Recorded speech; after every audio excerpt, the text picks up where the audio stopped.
हृदय के कमल को खोल सकूं और उस कमल पर उस गुरु की चेतना को, उस ज्ञान को, उस सुगंध को, उस ब्रह्म को स्थापित कर सकूं। उसके लिए उम्र कोई बाधक नहीं बनती, उसके लिए जाति रंग भेद कुछ बाधक नहीं बनता है, उसके देश काल पात्र कोई महत्व मूल्य नहीं रखता। वह तो एक प्राण तत्व है, वह तो जीवन की चेतना है। और निश्चय ही मेरे सौभाग्य से तुम्हारा सौभाग्य ज्यादा मूल्यवान और सुंदर है, इस बात की मैं गारंटी के साथ कह सकता हूं।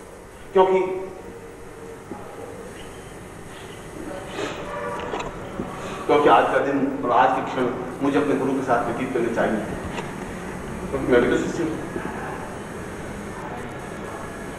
और मैं उनके चरणों में नहीं बैठ पाया और तुम बैठ पाए। तुम्हारे सौभाग्य के क्षण मुझसे ज्यादा मूल्यवान है। और उसके बाद मेरा उत्तरदायित्व है तुम्हारे से जाने के बाद अपने परिवार के प्रति, और परिवार के बाद उस शिष्यों के प्रति पूरी रात मुझे शिष्यों के साथ व्यतीत करनी पड़ेगी। फिर भी उनकी शिकायत कम नहीं होगी, फिर भी वे शिष्य उतनी विवरता के साथ आके लिपट जाते हैं जैसे एक बेल पेड़ से लिपट करके अपने आप को सुरक्षित महसूस कर लेते हैं। बस समझ लेती है कि अब मेरा अस्तित्व उस पेड़ से है, मैंने अपने आप को लपेट लिया है इस पेड़ में। अब ये पेड़ की इच्छा है कि मुझे किस प्रकार से रखे। जब तुम अपने आप को समर्पित कर सकोगे तभी तो मैं आपके साथ कर सकूंगा। तुम अपने आप को रोक सकोगे, कैसे आपके साथ होगा। और जीवन तो बहुत छोटा सा है, जीवन तो बहुत जल्दी धूप की तरह अभी ढल जाएगा। और मैं बार बार मैं तो कई बार कहता हूं कि मेरा कोई भरोसा नहीं है कि मैं कब संन्यास वापस चला जाऊं। मैं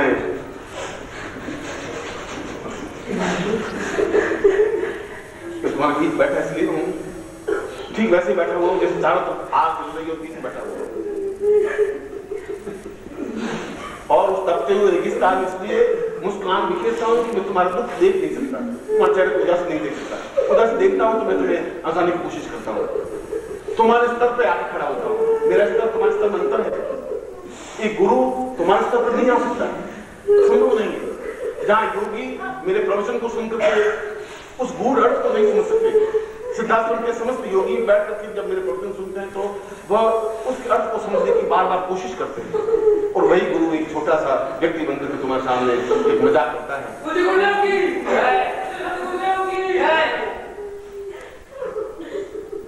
जब बातचीत करता है तुम्हें हंसाता है तो उसके पीछे कोई स्वार्थ नहीं, इसलिए कि तुम जिस स्तर पर खड़े हो उस स्तर पर खड़े होकर प्रसन्नता दे सको। तुम्हारे चेहरे पर मुस्कुराहट की देखा देखता हूं तो मैं सोचता हूं कि कुछ क्षण मुस्कुराहट बन रही है और वे कुछ क्षण तुम्हारे जीवन की पूंजी बन जाते हैं।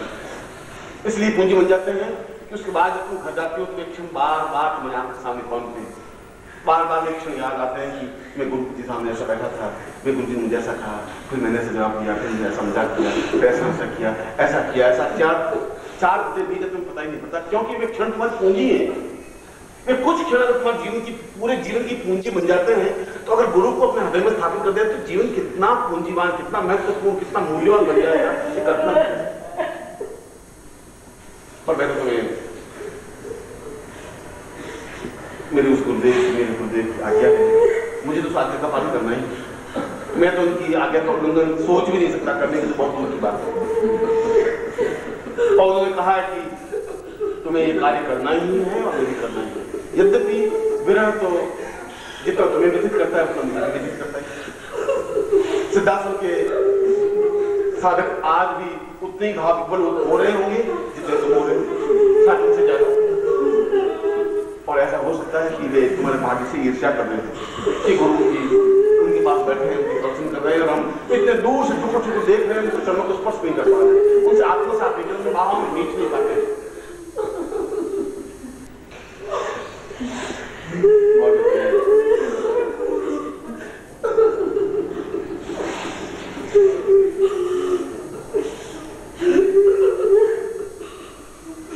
मेरी बात सुनोगे और शांत हो जाओगे।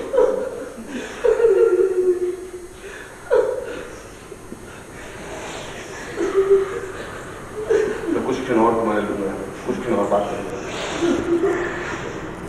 और मैं तुम्हें कहता हूं कि मेरा जीवन और मेरा जन्म कोई घटना नहीं है, एक बहुत प्रकृति का सोचा समझा हुआ स्वरूप। प्रकृति ने बहुत सोच समझ करके मुझे जन्म दिया।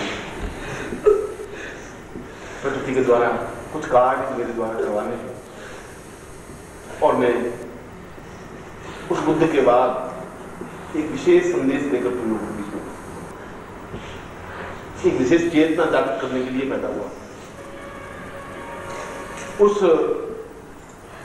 उस विरह को सहन करता हुआ उन सन्यासी शिष्य और शिष्याओं के जब मैं सिद्धाश्रम में गया तो सिद्धाश्रम एक शमशान की तरह था।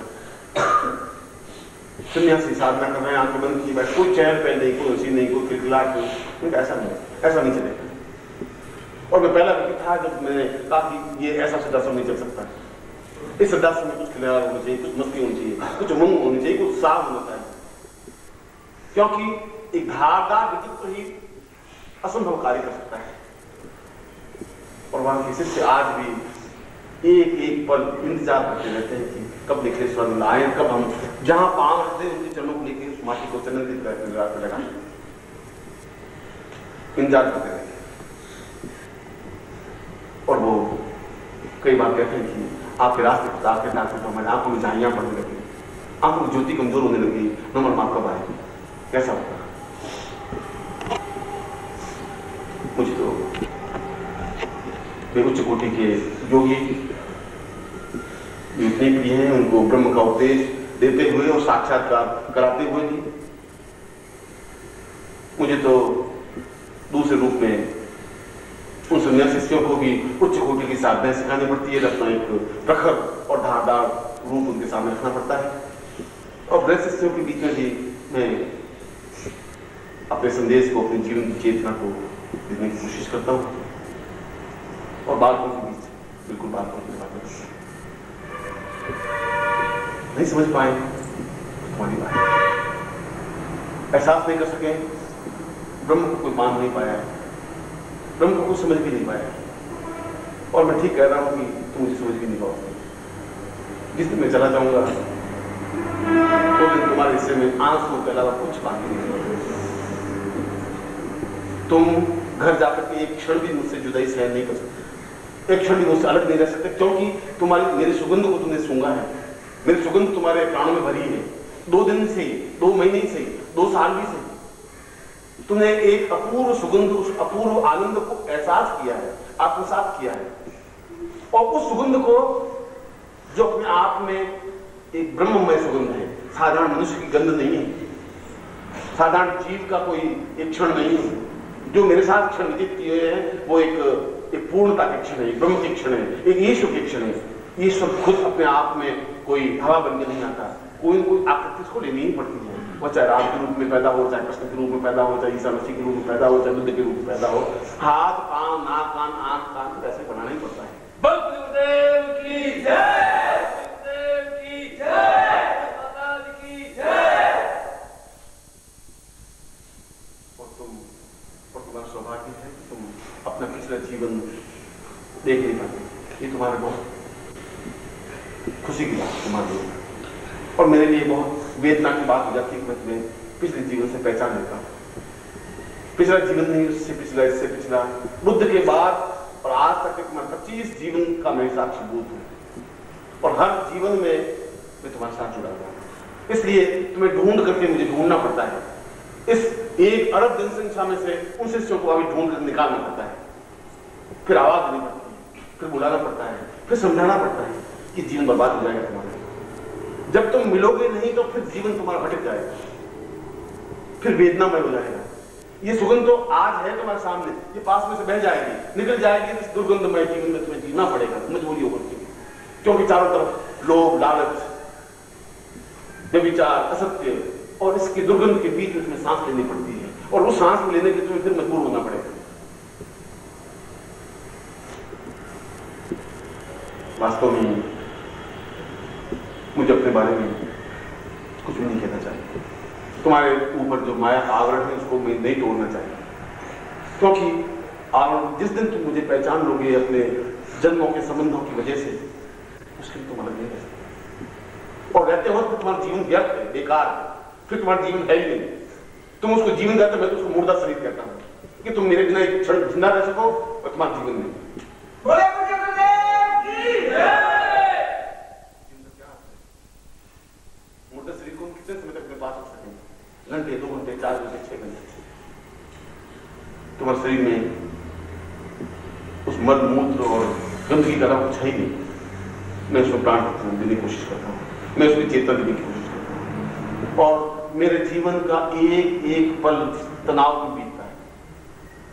इसने एहसास किया कि गुरुदेव का भी शरीर है, वह भी आराम चाहता है, वह भी कुछ सुख के क्षण चाहता है, वह भी कुछ आनंद के क्षण चाहता है।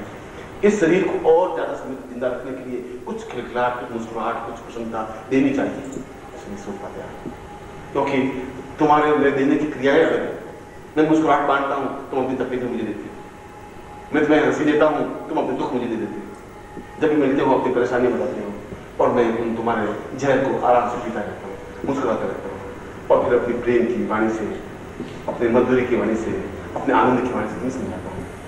फिर तुम्हें अपने हृदय के पास बुलाता हूँ, फिर तुम्हें अपने से परिचय करवाने की कोशिश करता हूँ, फिर तुम भटक जाते हो, फिर मैंने उंगली छोड़ देती हूँ, फिर मैं तुम्हें आवाज देता हूँ, पूरा जीवन ऐसा बीत जाता है। ये दिन इस बात को एहसास करने का है कि तुम्हारे मेरे संबंध शरीर के संबंध नहीं, प्राण के संबंध, आत्मा के संबंध, जिंदगी और जीवंतता के संबंध। और अगर वैसा नहीं तो तुम्हारा शरीर ठीक वैसा ही है जैसे पशुओं का शरीर है, गाय भैंसों का शरीर है, पड़ोस में रहने वाले लोगों का शरीर है। तो मेरे उसमें कोई नहीं, क्योंकि वह शरीर भी समाप्त होने वाला है। आज नहीं तो 10 साल बाद, 10 साल बाद, 20 साल बाद तुम्हारे पिता चले गए, तुम्हारे दादा चले गए, तुम्हारे परदादा चले गए, तुम्हारी पीढ़ियां चली गई, तुम भी चले जाओगे। उस चेहरे को मुस्कुराहट नहीं ला सकोगे, उस आनंद को देख नहीं पाओगे। और ये तुम्हारा सौभाग्य है कि तुम्हारी जिंदगी में एक व्यक्तित्व है जिसको तुम पहचान सकते हो। तुम्हारे पिता की जिंदगी के साथ जो जिंदगी नहीं होगी। तुम्हारे सौभाग्य है कि तुम्हारे आसपास वह व्यक्तित्व पर्सनैलिटी है जिसको तुम देख सकते हो, एहसास कर सकते हो, उनके पास बैठ सकते हो, मधुरता दे सकते हो। और उसके बाद भी तुम गंगा के किनारे बैठ करके प्यासे रह जाओ तो इसमें गंगा का कोई दोष नहीं। अब सूर्य की धूप में भी तुम देख आंखें बंद करके बैठ जाओ, इसमें सूर्य का कोई दोष नहीं। वो सुगंध, बैठते हुए सुगंध में तुम आंख और नाक बंद करके बैठ जाओ, तुम सुगंध क्या करेंगे? और मेरे बैठे हुए भी तुम मुझे पहचान नहीं पाओगे, मेरा कोई दोस्त नहीं। मैं क्या कर सकता हूँ? मैं तुम्हें समझा सकता हूँ, मैं तुम्हें चोट पहुंचा सकता हूँ, मैं तुम्हारे हृदय पर दस्तक कर सकता हूँ, आवाज दे सकता हूँ। दरवाजे खोलना तुम्हारा काम है। अब तुम मजबूरी से दिल के दरवाजे बंद ही कर दोगे तो जिंदगी की अंतिम क्षण तक दस्तक देता रहूंगा, हर बार आवाज देता रहूंगा, क्योंकि तुम्हारा मेरा संबंध है, इसको तुम भुला भी नहीं सकते, मिटा भी नहीं सकते। मगर ऐसा कब तक चलेगा? कब ऐसा क्षण आएगा जब तुम्हारी आंखों में आंसू चल चलाएंगे? कब ऐसा क्षण आएगा जब तुम्हारा गला रुंध जाएगा? कब ऐसा क्षण आएंगे जब गुरु शब्द कहते हैं तुम्हारे आंखों के सामने गुरु नृत्य करने लग जाएंगे? ऐसा क्षण कब आएगा तुम्हारा? कब तुम आनंद में मग्न हो जाओगे? कब तुम नाचने लग जाओगे? कब खरीदने लग जाओगे? कब मस्ती में झूमने लग जाओगे? कब ऐसी शराब पियोगे जब तुम अपने आप में होश में नहीं रहोगे? वो क्षण कब आएगा तुम्हारा? कौन सी जीवन में आएगा?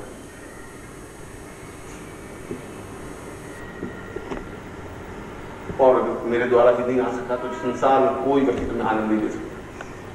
ये बात भी पक्की समझिए। अगर तुम मेरे बिना जिंदा रह सकते हो तो तुम्हारे जीवन का कोई मतलब नहीं है, कोई नहीं, क्योंकि तुमसे मुझे कोई स्वार्थ नहीं, तुमसे मुझे कुछ लेना नहीं, कोई इच्छा ही नहीं तुमसे। ओम परम तत्वाय नारायणाय गुरुभ्यो नमः। ओम ह्रीम मम प्राण देह रोम प्रतिरोम चैतन्य जाग्रय ह्रीम ओम नमः। ओम भूर्भुवः स्वः तत्सवितुर्वरेण्यं भर्गो देवस्य धीमहि धियो यो नः प्रचोदयात्।